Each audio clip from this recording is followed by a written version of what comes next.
Zipper care. We all maintain our jackets, but who looks after the zippers? Most of us forget.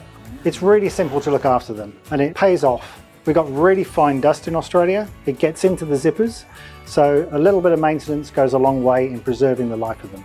You can use a product like this, which is made by Gear Aid. It's called Zipper Cleaner and Lubricant. It's like a gel-like substance. It's really easy to apply. You pop it onto the zipper itself, making sure not to get it onto the fabric outside. Wipe it down.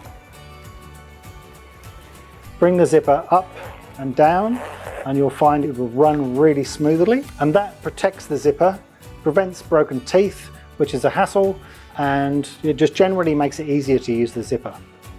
You can also use just plain candle wax. I prefer a white candle if you can get one. I don't happen to have one today. But again, you just rub it up and down on the teeth of the zipper, and that will lubricate it and keep it working more easily.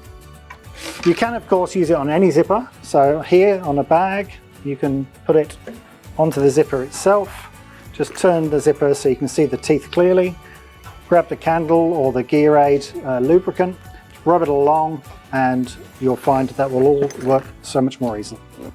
The Gear Aid product is available online at adventuremoto.com.au and also in our stores in Brisbane and Sydney.